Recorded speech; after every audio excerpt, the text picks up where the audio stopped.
Hello guys, good morning. Ayun, tumubo ng ating ampalaya. Ayan yung ampalaya ko, nilipat ko dyan kasi tumubo na. Tsaka ayan din. So meron siyang usbong, ayan, yung usbong. And then magtanim tayo ulit ng panibago. Dito. Panibagong ampalaya. Ayan, ganyanin lang natin. Huwag masyadong malalim kasi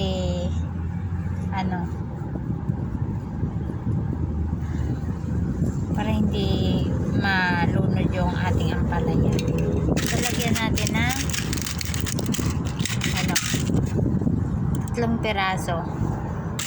Ayan, bali tag 3 piraso kasi pag sinerte yung isa, ayan, tutubo lang.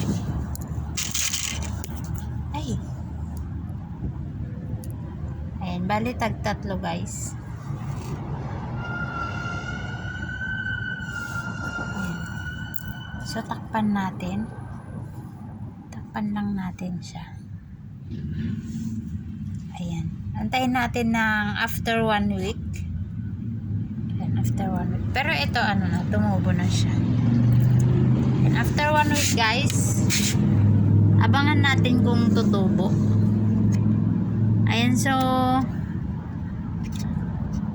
antag nito, kailangan natin diligan para para mabasa yung lupa. Ayan, so andyan na yung tanim ko, itanim ko na. So diligan lang natin ng konti. Ayan, diligan lang natin para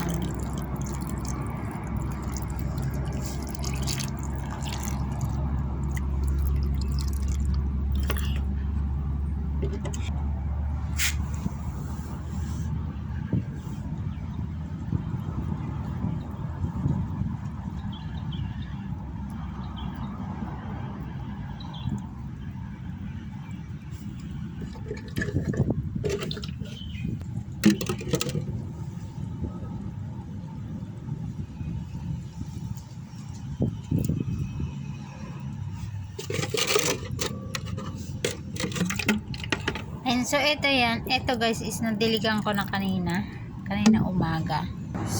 So punta naman tayo sa aking garden.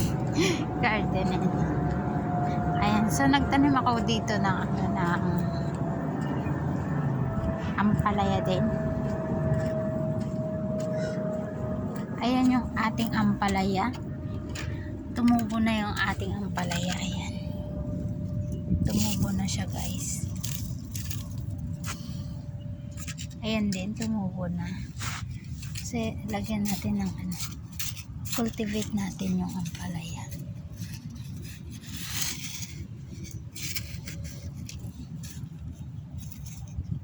Ayan, magtanim-tanim lang kayo pag malawak yung space. Ito naman, ayan din, ampalaya din yan. Tinanim ko yan. Ampalaya tsaka upo. Ayan. So may talbos na yung natin, yung ampalayang naunang tanim.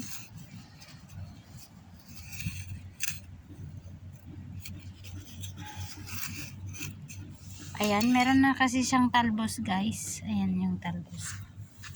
Ito din meron siyang talbos. Ayan.